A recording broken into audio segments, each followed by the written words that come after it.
যারা পুরীতে গিয়েছেন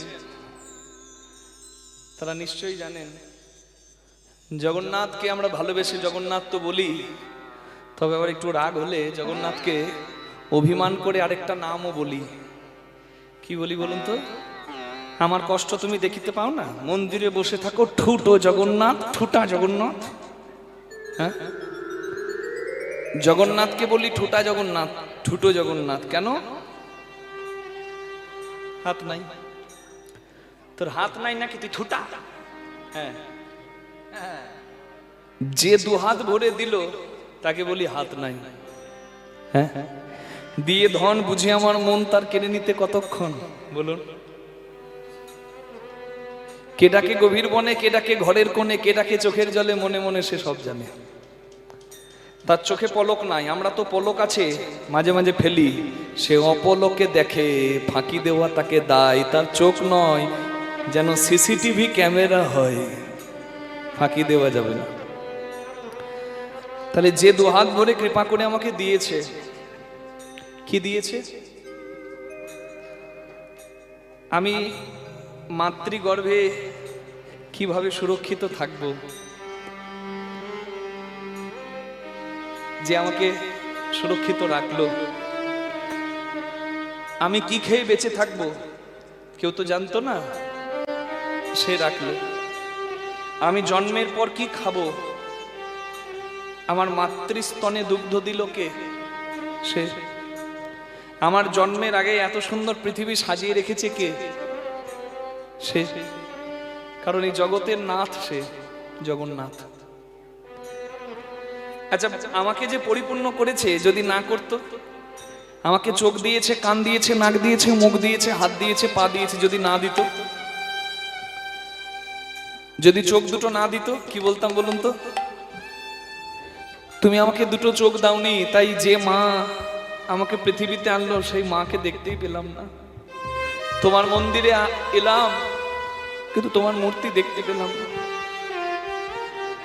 যদি দুটো কান না দিত তাহলে তাকে অভিমান করে বলতাম দুটো কান দাওনি। সবাই হরিকর নাম শোনে, হরিকথা শোনে, কীর্তন শোনে, আমি শুনতে পাই না। যদি মুখ না দিত তাহলে বলতাম অভিমান করে, একটা পশু শত চেষ্টা করলেও একবার বলতে পারবে না তোমার নাম। তোমার ভবে এসেও তার তোমার নাম করা হবে না। তো তুমি আমাকে পশুই করতে পারতে, মানুষ কেন করেছো? আমাকেও তো মুখ দাওনি।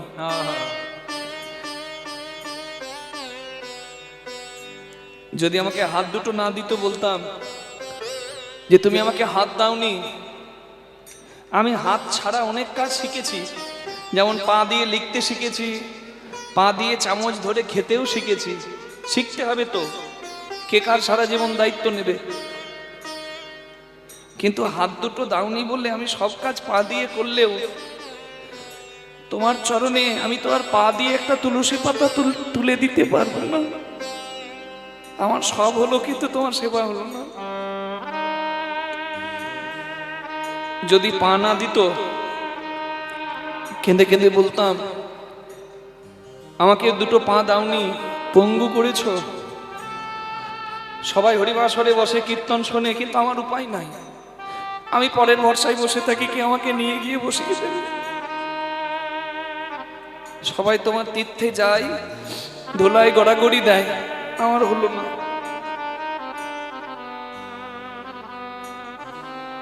তো ভগবান তোমাকে পরিপূর্ণ করেছে মা, চোখ দিয়েছে, কান দিয়েছে, নাক দিয়েছে, মুখ দিয়েছে, হাত দিয়েছে, পা দিয়েছে। যে আমাকে পরিপূর্ণ করে পাঠিয়েছে তাকে বলি ঠুটো জগন্নাথ, তার হাত নাই। সে দু হাত ভরে দিয়ে এখন এমন সাজ সেজে আছে, আমি দেখে ভাবছি তার হাত নাই, সে ঠুটো। এই হাত নাই এর অর্থ কি? সামনে মাধ্যমিক উচ্চ মাধ্যমিকের সময় কি হেডমাস্টারকে আপনি গিয়ে বলছেন স্যার আমার ছেলেকে একটু পাস করিয়ে দেবেন, হেডমাস্টার বলছে আমার হাত নাই। এতে আমার হাত নাই মানে কি হেডমাস্টারের হাত কাটা? না, হাত নাই মানে হেডমাস্টার বোঝালো যে আমার এতে আমার হাত নাই, মানে এতে আমার কিছু করার নেই। পড়বে যেমন ফলটি হবে তেমন। জগন্নাথ দুহাত ভরে দিয়ে এমন সাজটি সেজে আছে, দেখাচ্ছে আমার হাত নাই, আমার হাত নাই, আর আমার হাত নাই, আর আমার হাত নাই, আর আমারও করার কিছু নাই, দিয়েছি সব, এবার কর্ম করবে যেমন, ফলটি পাবে তেমন। নিতাই গৌর হরি বল। তাই জগন্নাথের কৃপায় যেন আমাদের জীবনের পথ চলা সুন্দর হয়। কর্ম তো সবাই করে, কিন্তু কর্মের মাঝে জগন্নাথকে যে স্মরণে রাখে তার কর্মটা ধর্ম হয়। গীতায় পরিষ্কার বলা আছে, যদ করসি যদাসনাসি যদ জুহসি তদাসি যদ যদ তপস্যসি কন্তেও তৎকুরুষমদ অর্পণম। তুমি কর্ম করো, মানে তুমি যা গ্রহণ করো, তুমি যা দান করো, তুমি যা কিছু কাজ করো, কর্মের মাঝে তুমি আমাকে স্মরণে রেখো। তাহলে আলাদা করে যদি সময় নাও পাও, কর্মটাই তোমার ধর্ম হবে। Whatever you do, whatever you eat, whatever you give in penance, do it as an offerings unto me. আমাকে স্মরণ করে কর্ম করো। হরি বিমুখ জন অপরাধী হয়ে যায়, তার কর্ম প্রতিষ্ঠা পায় না। কিন্তু যে কর্মের মাঝে হরিকে স্মরণে রাখে, কৃতজ্ঞতা রাখে, তার কর্মটাই তার ধর্ম হয়। কর্ম তো অনেক রকমের হয়। কি মা, একটা জঙ্গি পাকিস্তান থেকে ঢুকছে ভারতে, বন্দুক ধরেছে, সে কাজ করছে না, সে ট্রেনিং নিয়েছে। এমনি এমনি কেউ বন্দুক চালাতে পারবে না। বন্দুকটা গুলিটা বের হলে একটা ঝটকা কাঁধ ভেঙে দেবে, অত সহজ নয় যেটা দেখে মনে হয়। তাহলে সে ট্রেনিং নিয়েছে, সে তাকে শিখতে হয়েছে। দেখে অনেক কিছু সহজ মনে হয়, সহজ হয় না।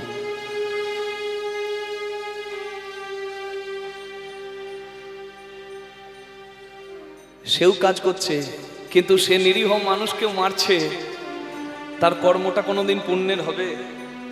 সে কাজ করছে কিন্তু জ্ঞান শূন্য হয়ে, তাই তার কর্মটা পাপাচার। কিন্তু কর্মক্ষেত্রে যদি কারোর জ্ঞান থাকে, সব জ্ঞানে কর্ম করে, তখন তার কর্মটাই ধর্মে পরিণত হয়। এটাই গীতার কর্মযোগের মূল কথা। আজকে সূর্য উঠেছিল, এই অন্ধকার রাতটা পার হলে আবারও সূর্য উঠবে। তা বাবা নতুন কি? সূর্য তো প্রতিদিন ওঠে। সূর্য প্রতিদিন ওঠে, তবে প্রতিদিন সূর্য ওঠে ঠিক, কালকের সূর্যটা আমার জন্য আবার একটা নতুন আশার আলো নিয়ে উঠবে। আজকের এই অন্ধকার আমার জীবনটাকে আলোয় আলোকিত করার জন্য, আজকের আমার এই পশুত্বের জীবন, অমানুষের জীবন, অপরাধী জীবন ভালো করার জন্য নতুন আশার আলো নিয়ে একবার সূর্যটা উঠবে। যে চাই জীবন সুন্দর করতে, সে জীবন সুন্দর করে নেবে। সুন্দর কি করা যাবে না? জগতের নাথ সে, আমরা তার সন্তান। তুহু জগন্নাথ জগতে কহে আসি জগবাহী নহি মোর ইচ্ছায়। ছেলের ভুল পিতা ক্ষমা করে, ক্ষমা করে তো? তেমনি সে জগতের নাথ, আমরা জগতের সন্তান, আমাদের ভুলও ক্ষমা করবে। কোথায় বলা আছে? গীতায়। অপি চেত দুরাচার ভজতে মাম অনন্য ভ্যাগ সাধু রেবস্য মন্ত্রব্য সম্যগব্য বসত হিস। বলছে অতীতে যদি কেউ পাপীও ছিল, কিন্তু বর্তমানে সে সাধু হতে পেরেছে, সে পাপ আচরণ ছেড়ে পুণ্য আচরণ করছে, সে ভালো হয়েছে। অর্জুন, তাকে তুমি সাধু বলে প্রণাম করবে, তার পূর্বের অপরাধ মনে রেখে তাকে ঘৃণা করবে না। Even if a person was sinner before, অতীতে যদি কোনো পাপী কেউ ছিল, সিন মানে পাপ, সিনার মানে পাপী, but he is now fully dedicated to me, you have to consider him as a sant. তুমি সাধু বলে তাকে মানবে। Arjun, please declare, my true devotee is never been destroyed. আমার প্রকৃত ভক্তের কোনোদিন বিনাশ হয় না, তুমি ঘোষণা করো। ক্ষিপ্রম ভবতি ধর্মাত্মা সৎসৎ নিগচ্ছতি কন্তেও প্রীতি জানিহীন মে ভক্ত প্রণশ্যতি। ভগবানের স্মরণ রাখো, কর্মক্ষেত্রে তোমার জয় জয় হবে। প্রমাণ, অর্জুনের সঙ্গে ভীষ্মের যুদ্ধ হচ্ছে, মাঠটা হচ্ছে কুরুক্ষেত্রের মাঠ। ভীষ্ম পরম পরাক্রমী গঙ্গাপুত্র, অর্জুন তার কাছে শিশু। যত বড়ই ধনুর্ধর হোক অর্জুন, ভীষ্ম ইচ্ছা মৃত্যুর বরে বলিয়ান, তার কি ক্ষতি হবে? ওই কুরুক্ষেত্রের মাঠে পিতামহ ভীষ্ম অর্জুনকে বাণ মেরে ধরাশায়ী করে দিচ্ছে, আর কিছুক্ষণ হলে অর্জুনের মরণ নিশ্চিত। অর্জুন নিরুপায় হয়ে গেছে। এতক্ষণ আগে অর্জুন নিজেকে বিরাট ধনুর্ধর ভাবছিল, কিন্তু পিতামহ ভীষ্মের বাণে অর্জুন যখন ধরাশায়ী হয়ে গেছে, তখন অর্জুন করুণ বদনে কৃষ্ণের দিকে চাইছে। রাখে হরি মারে কে, মারে হরি রাখে কে। ভগবান বললেন, অর্জুন একটা কাজ করো, আমি তো প্রতিজ্ঞা করেছি আমি যুদ্ধে অস্ত্র ধরবো না, কিন্তু আজ যদি আমি অস্ত্র না ধরি আমি তোমাকে বাঁচাতে পারবো না। আমি প্রতিজ্ঞা করেছি দুর্যোধনকে আমি অস্ত্র ধরবো না,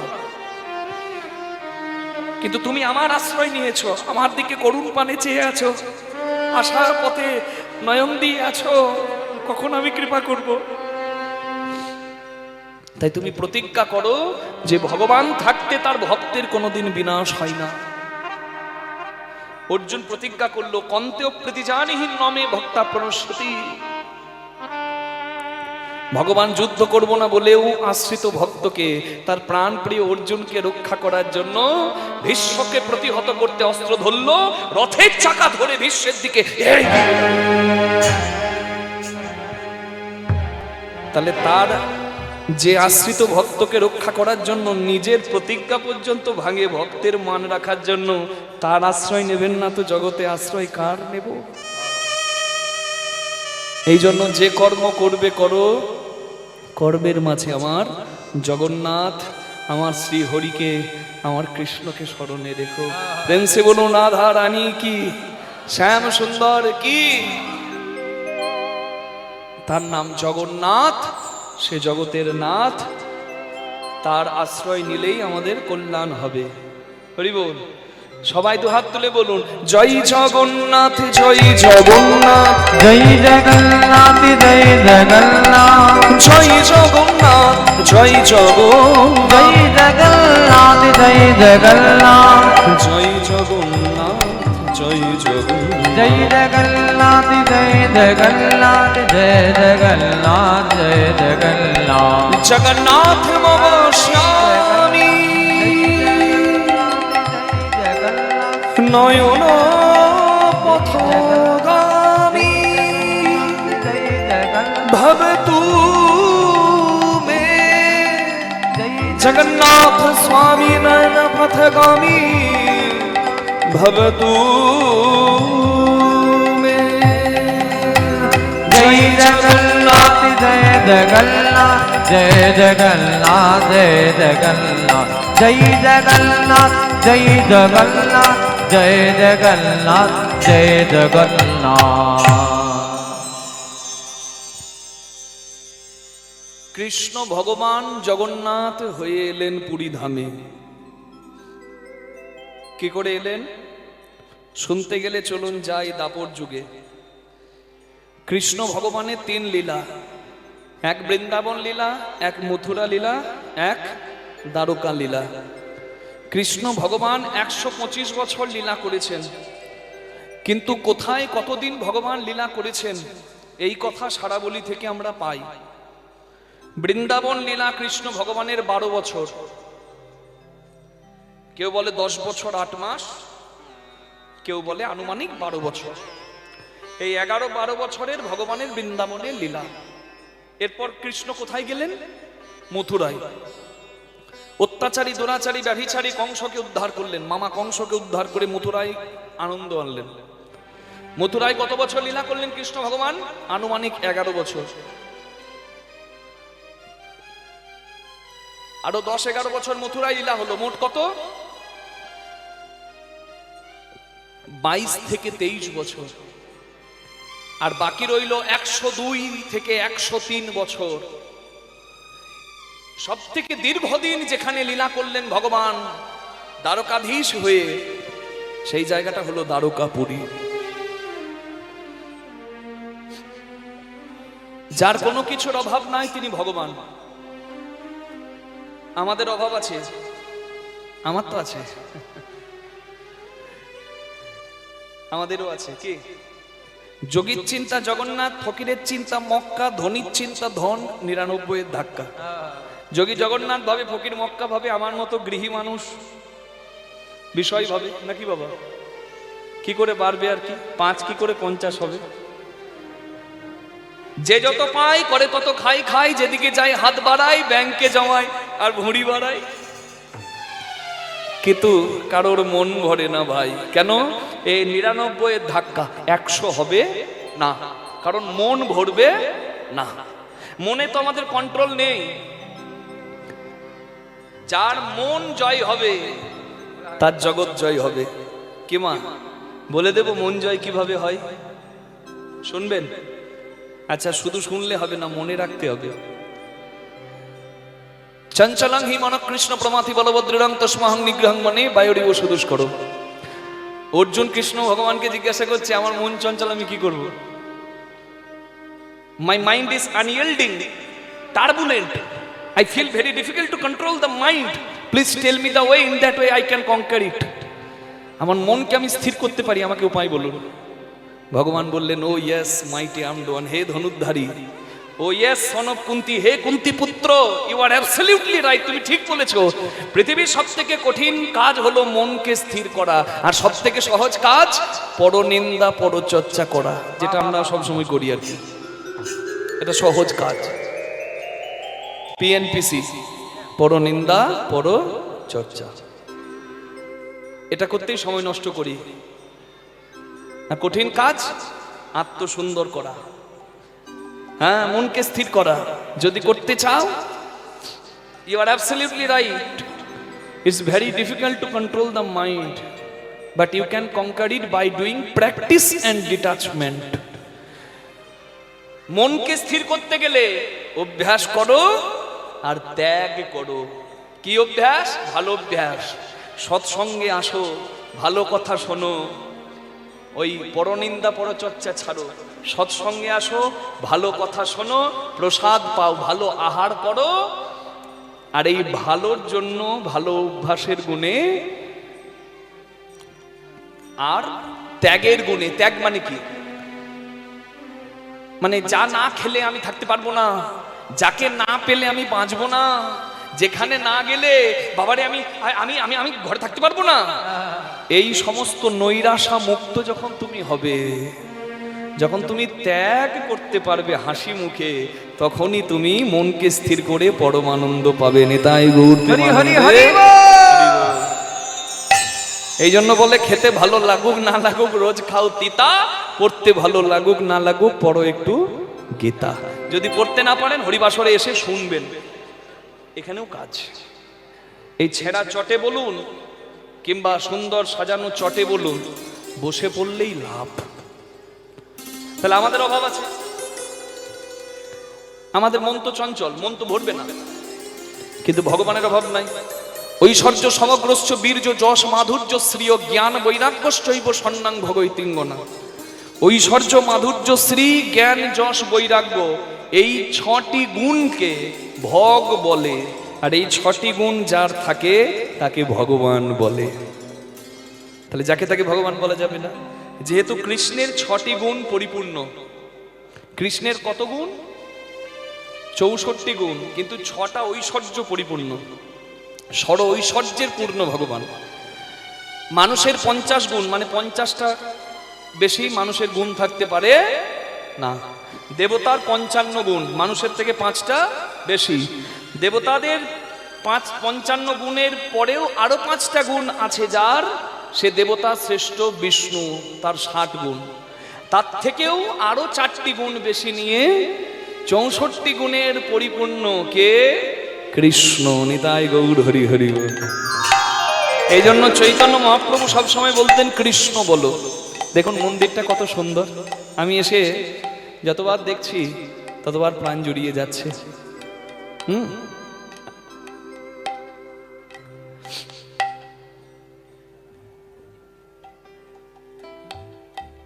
কৃষ্ণ নামটা লিখলেই আমি আপনাদেরকে বলতে পারবো যে কৃষ্ণ কি। প্রথম টানেতে ব্রহ্মা আছে বিদ্যমান, দ্বিতীয় টানেতে যার বিষ্ণুর অধিষ্ঠান, তৃতীয় টানেতে মহাদেবের বখানি, কুণ্ডলী আকারে আছে যার রাধা ঠাকুরানী, আদ্যা শক্তি মহামায়া রিকার 2 টান, এই তো প্রথম অক্ষর কয়েরি হইল বাখান। কয়েরির পর কি হয়? মূর্ধন্য শয়ে নয়ে, তাই তো, কয়েরি মূর্ধন্য শয়ে নয়ে কৃষ্ণ। তাহলে দ্বিতীয় লিখি, চন্দ্র সূর্য বরুণ পবন হুতাসন, সর্বমর্ত পাতালে জুড়িয়া ত্রিভুবন, এই সব ধ্যান যোগে জানিতে পারিয়া, কৃষ্ণ নাম রাখেন গর্গ ধ্যানেতে জানি। এই জন্য বলে কৃষ্ণ বলো। কেন? কৃষ্ণ বললে তোমার সব বলা হবে। তাহলে যে ভগবান পরিপূর্ণ, যার কোনো অভাব নাই, সেও যজ্ঞ করেছিল। বলতে পারেন যজ্ঞের নাম কি? কৃষ্ণের দ্বারা কৃত শ্রেষ্ঠ যজ্ঞ দ্বারকায় করেছিলেন, যার নাম দানব্রত যজ্ঞ। আপনারা বলবেন দানব্রত যজ্ঞ সে তো অনেকে করেছে। হ্যাঁ ঠিক, দানব্রত যজ্ঞ একা কৃষ্ণ করেনি, কর্ণও করেছে, হরিশ্চন্দ্র রাজাও করেছে। কিন্তু কৃষ্ণ ভগবানের দানব্রত যজ্ঞটা জগতের শ্রেষ্ঠ। কেন? কারণ এই যজ্ঞটা আরেকটা নামে বিখ্যাত, যার নাম প্রভাস যজ্ঞ। কৃষ্ণের দানব্রত যজ্ঞকে বলে প্রভাস যজ্ঞ। কেন? প্রভাস তীর্থ ধন্য হয়েছিল কৃষ্ণের যজ্ঞ করায়। তা কৃষ্ণ ভগবান যজ্ঞ করলেন, আর তারপরেই কৃষ্ণ ভগবান বুঝতে পারলেন আর কটা দিন পরে যদুকুল ধ্বংস হয়ে যাবে। কারণ একটা কথা আছে, পাপ ছাড়ে না কারোর। যাক, ভালো হলো আপনারা বলে দিলেন। হ্যাঁ ঠিক বলেছেন, কর্ম করন্তি তো ফল ভোগন্তি, কিচ্ছু করার নাই। কৃষ্ণ ভগবান প্রভাস যজ্ঞে সকল ভক্তকে কৃপা করলেন। কেন করলেন জানেন? কারণ কৃষ্ণ ভগবান জানতেন আর কটা দিন পর 125 বছরে আমাকেও লীলা শেষ করে চলে যেতে হবে। ইহাই ভবিতব্য। ললাটে লিখিতং জস্তু ষষ্ঠী জাগর বাসরে ন হরি শঙ্কর ব্রহ্মাচান্য থা কর্তুমরসি। শিশু জন্মালে জন্মের 6 নম্বর দিনে কপালে বিধিলিপি লেখা হয়, আর সেই বিধিলিপি ব্রহ্মা বিষ্ণু মহেশ্বর খণ্ডন করে না ভাই।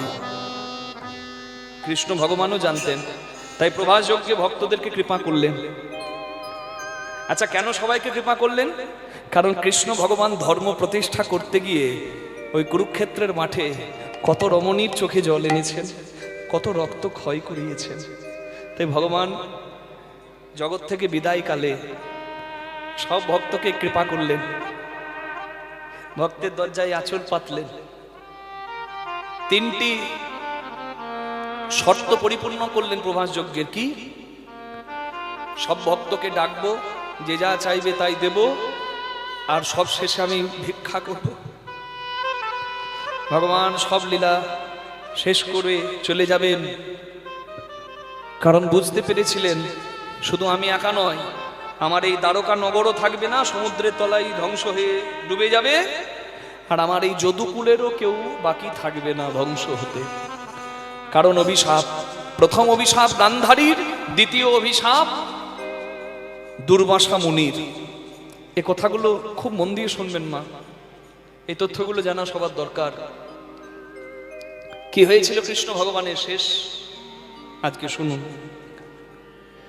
গান্ধারী মা অভিশাপ দেয় কুরুক্ষেত্রের মাঠেই কৃষ্ণকে, অসাধ্য সাধন করা যার ক্ষমতা সে তো তুই বাসুদেব। তুই চাইলেই এই ভয়ঙ্কর যুদ্ধ আটকে দিতে পারতিস। আমি বুঝেছি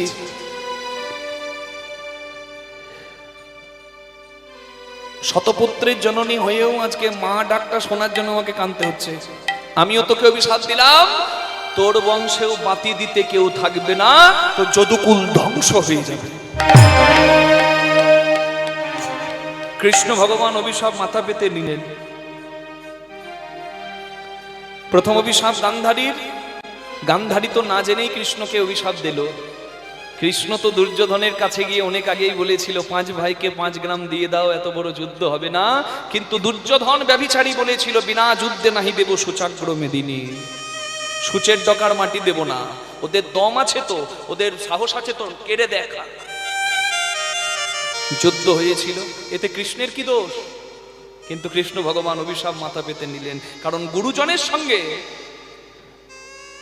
তর্ক করে গুরুজনকে কষ্ট দেওয়া কৃষ্ণের চরিত্রে নেই। মাথা পেতে নিলেন। আর একটা দোষ কৃষ্ণের পুত্র সাম্য মাথা পেতে নিল। কৃষ্ণের একাধিক সন্তান ছিল, একাধিক স্ত্রী যেমন ছিল, একাধিক সন্তানও ছিল। আসল কথায় আসি, কৃষ্ণের পুত্র সাম্য খুবই দুষ্টু, খুবই চঞ্চল।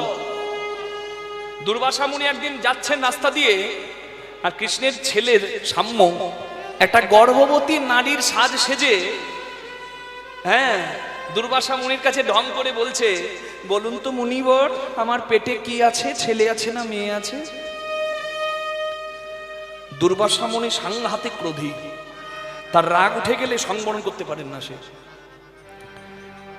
সে চিন্তা করলো এই নারীর গর্ভে কি আছে আমি ধ্যান যোগে দেখি। আর ধ্যান যোগে দেখলে যে তো নারী নয়, এ তো পুরুষ।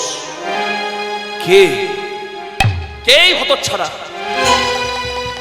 আমার সঙ্গে রসিকতা করে, সাধুর সম্মান দিতে জানে না, যে তাকে আমি অভিশাপ দেব। যখন জানতে পারলো কৃষ্ণের পুত্র সাম্য এই শিশু, দুর্বাসা মুনি অভিশাপ দিল, তোদের কুলের বড় গর্ব, আমি অভিশাপ দিলাম, তোর এই গর্ভ থেকে যা জন্মাবে তা দিয়েই তোদের যদুকুল ধ্বংস হবে। সেই গর্ভপাত হলো, সেই গর্ভ থেকে জন্মালো একটা লোহার শূল। কৃষ্ণ বলরাম চিন্তায় পড়ে গেল, হাই হাই, মুনির অভিশাপ তো মিথ্যা হবে না। সেই শূলটাকে শেষ করতে হবে, ক্ষয় করতে হবে। তাই লোহার শূল তো ক্ষয় করা হচ্ছে ঘষে ঘষে। লোহা ভাঙলে লোহার গুড়ি পড়বে, যেমন কয়লা ভাঙলে গুড়ি পড়ে। যত ঘষা হচ্ছে, ক্ষয় করা হচ্ছে, কণা কণা চারিদিকে ছড়িয়ে যাচ্ছে। আর ওই ছোট্ট ছোট্ট ওই শূলের কণা থেকে জন্মালো আখের মতো এক ধরনের বৃক্ষ, মানে গাছ। আখ গাছ যেমন, ঠিক সেই রকম। সেই গাছটার নাম হলো নল খাগড়া।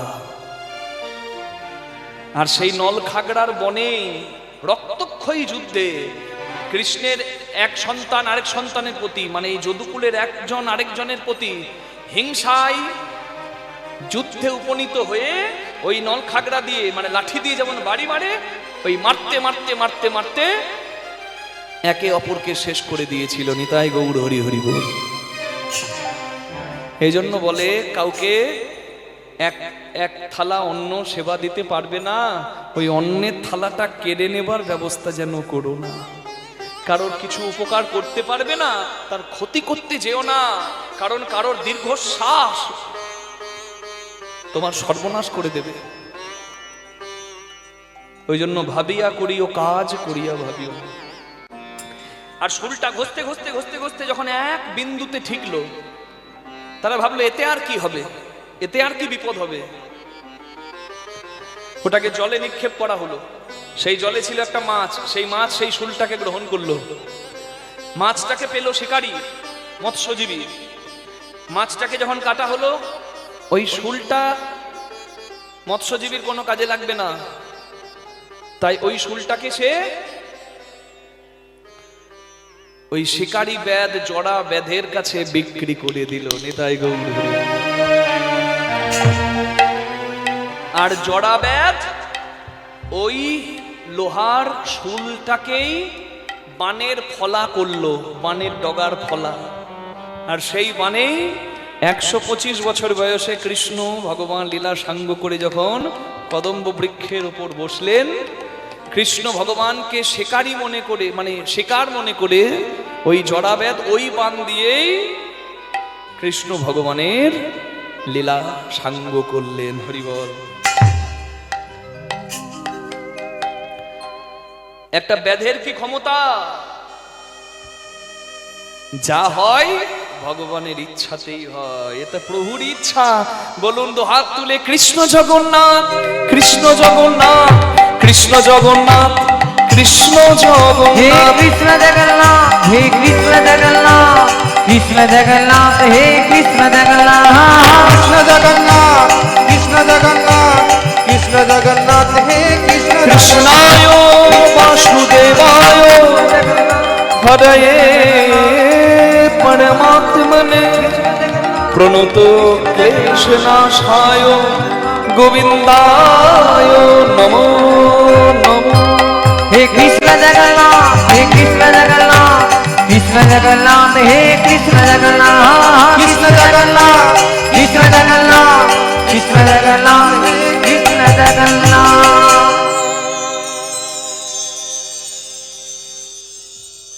ভগবানের ইচ্ছা, তাই তো জড়াবেদ ভগবানের প্রাণ নিল।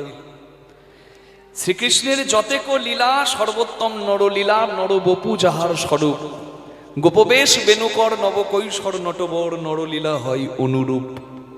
কৃষ্ণের অনেক লীলা, কিন্তু শ্রেষ্ঠ লীলা কোন লীলা? ভগবানের নরলীলা। বৃন্দাবনে, মথুরায়, দ্বারকায় যে লীলা করেছে সেই লীলা শ্রেষ্ঠ লীলা। কৃষ্ণ ভগবানের নিত্য ধাম গোলক ছিলেন, আছেন, থাকবেন। বৃন্দাবনে, মথুরায়, দ্বারকায় তো মাত্র 125 বছর আয়ু নিয়ে বৈবস্বত মন্বন্তরে দাপর যুগে শুধু লীলা করে গেলেন ভগবান। তিনি যেখানে থাকার সেখানেই আছেন, সেখানেই থাকবেন। তাহলে বৃন্দাবনে, মথুরায়, দ্বারকায় কি দেখেছি আমরা? ভগবানের শুধু নরলীলা, মানে নররূপে ভগবান নিলেন। গোলক বিহারী হরি লীলা কারণে যিনি কৃষ্ণ মুরারি। কি গোলক, বৈকুণ্ঠ, স্বর্গ সব কি এক? না, এক নয়, বুঝতে হবে। শঙ্খ চক্র গদা পদ্মধারী নারায়ণ যেখানে থাকেন সেটি বৈকুণ্ঠ। কৃষ্ণ ভগবান যেখানে নিত্য বিরাজ করেন, নিত্য ধাম, সেটি গোলক। স্বর্গরাজ্য সেটা যেখানে দেবতারা বিরাজ করে। নিতাই গৌর প্রেমানন্দে হরি হরি হরি। কি মা, তথ্যগুলো জেনে আনন্দ লাগছে তো? কৃষ্ণ ভগবান পূর্ব জন্মে ছিলেন রামচন্দ্র। ত্রেতা যুগে রাম অবতারে সুগ্রীবের জন্য বালিকে হত্যা করে রাম। বালির পুত্র অঙ্গদ পিতৃ হত্যার প্রতিশোধ নিতে, যদিও সে রামের পরম ভক্ত ছিল, রামচন্দ্র লঙ্কার রাবণ উদ্ধার করে যখন সবাইকে বর দিচ্ছে, তার সৈন্যদলের মধ্যেই ছিল সেই অঙ্গদ। অঙ্গদকে বলছে, বলো তুমি কি বর চাও? বলে, এই জন্মে তুমি আমার আরাধ্য, আমি তোমার ভক্ত, কিন্তু তুমি আমার পিতার প্রাণ নিয়েছো, সেই কথা আমি ভুলি নাই। আমি সন্তান, তাই পিতৃ হত্যার প্রতিশোধ নিতে যেন আমি কোনোদিন পারি, এই তুমি আশীর্বাদ করো। বলে, বেশ, আগত দাপরে আমি কৃষ্ণ হব, তুই হবি জড়াবেদ, আর তোর বানে বিদ্ধ হয়ে 125 বছরে লীলা সাঙ্গ করে আমি আবার গোলকে ফিরে যাব। 125 বছরে কৃষ্ণ ভগবান গোলকে ফিরে গেলেন। যদুকুল ধ্বংস হবে, তাই দাদা বলরাম অনন্ত দেব তিনিও ধ্যানস্থ হলেন। বলরামের কি হয়েছিল? ধ্যানেই লীলা সংবরণ করেছিলেন। জায়গাগুলো বলে দিই, যারা দ্বারকায় যাবেন দেখবেন, দ্বারকা, ভেট দ্বারকা, ওখানে একটা তীর্থ আছে ভালকা তীর্থ, সেইখানেই কৃষ্ণ ভগবানের শেষ লীলা হয়েছিল। জড়াবেদ কৃষ্ণ ভগবানকে বানে বিদ্ধ করেছিল। কোন জায়গা? ভালকা তীর্থ, জায়গাটার নাম ভালকা। যেখানে বলরাম সমাধিস্থ হয়েছে সেই জায়গাও আছে। এগুলো দর্শন করবেন, আরো আনন্দ পাবেন। সনাতন ধর্মীয় স্থানগুলোকে সময় পেলে বছরে একবার করে ঘুরে আসবেন, আনন্দ বেশি আছে। হ্যাঁ,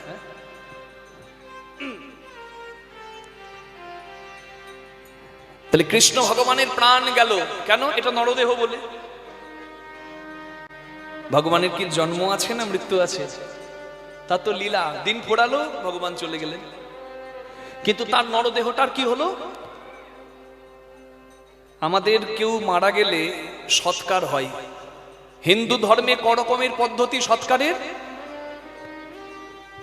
3 রকমের। এক হলো অগ্নি সৎকার, মানে আগুনে পোড়ানো শ্মশানে। এক হলো মৃত্তিকা সমাধি, মানে মাটিতে সমাধি দান। আর এক হলো জল সমাধি, মানে জলে সমাধি দান।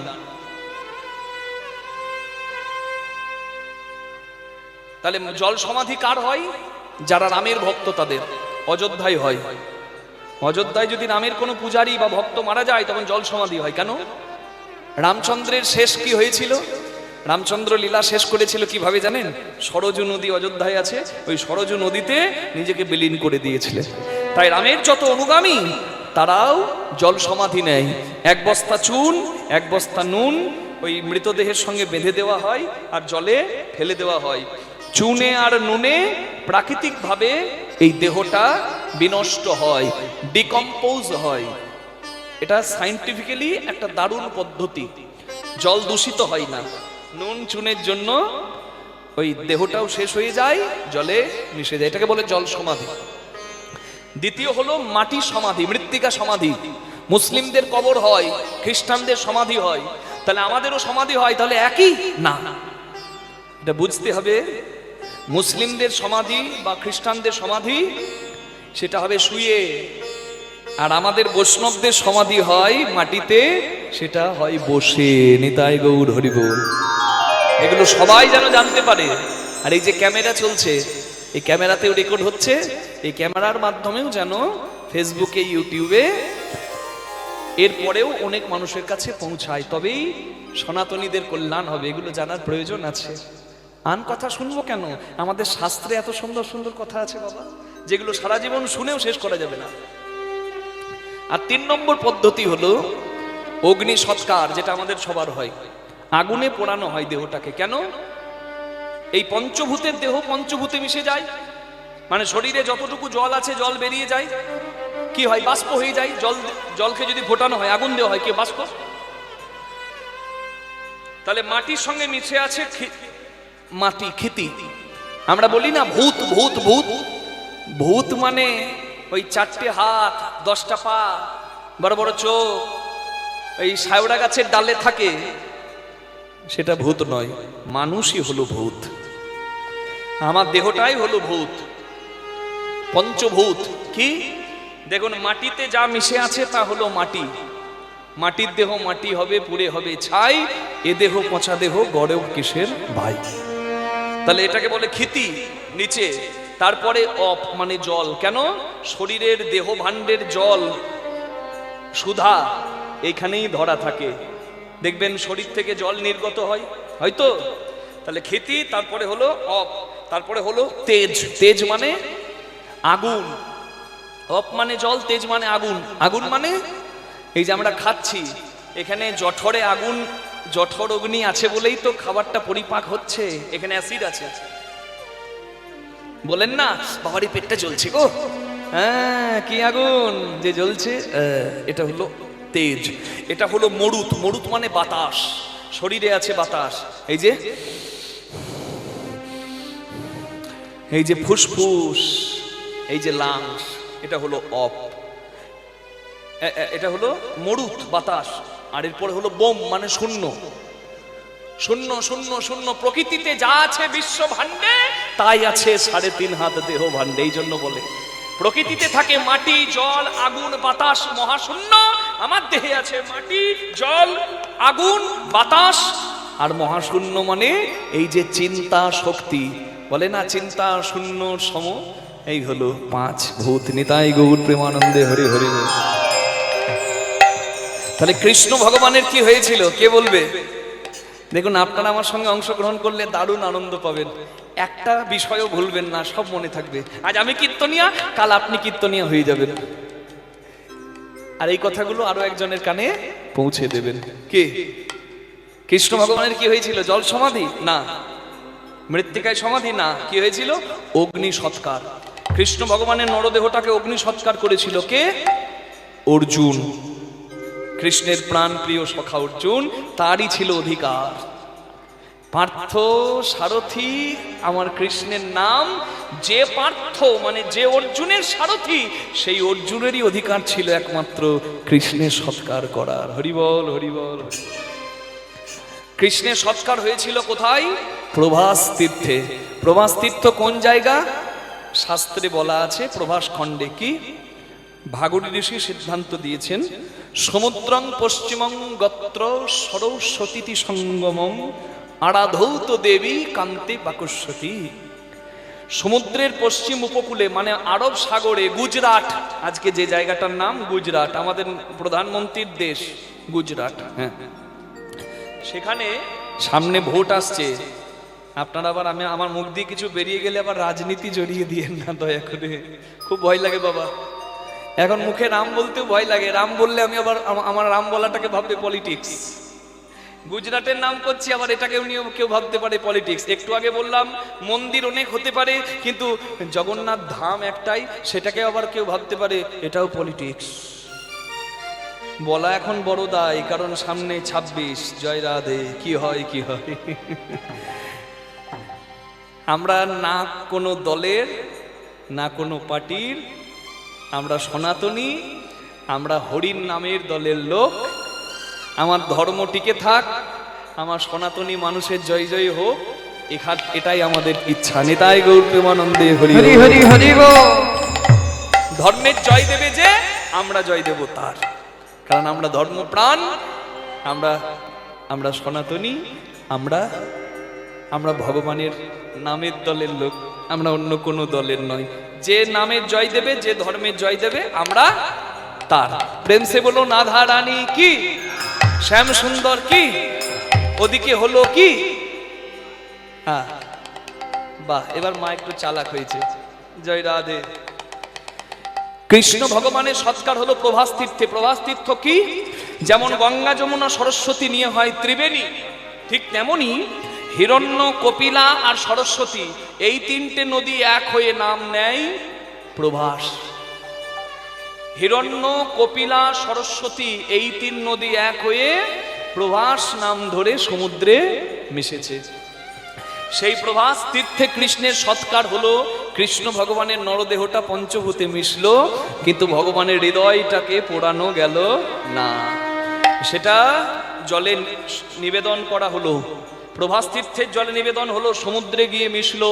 আরব সাগর থেকে সেই ভগবানের হৃদয়টা ভাসতে ভাসতে ভাসতে ভাসতে সমুদ্র থেকে সমুদ্রে যোগ আছে, একেবারে বে অফ বেঙ্গল বঙ্গোপসাগরে পুরুষ সমুদ্রে চলে এলো। পুরীর সমুদ্রে ভগবানের সেই হৃদয়টা এলো। ততক্ষণে সেই হৃদয়টা বহুদিন ধরে জলে থাকতে থাকতে থাকতে থাকতে ঘাত প্রতিঘাত পেয়ে একটা বৃক্ষের মতো হয়ে গেছে, যাকে বলি আমরা দারু ব্রহ্ম। নিতাই গৌর হরি হরি। আর সেই দারু ব্রহ্ম যখন পুরীর সমুদ্রে এসে ঠিকলো, সমুদ্রের তীর থেকে সেই দারু ব্রহ্ম এনেই ইন্দ্রদুম্ন রাজার দ্বারা জগন্নাথ বলরাম সুভদ্রা শ্রী বিগ্রহ নির্মাণ হলো। নিতাই গৌর হরি গৌর।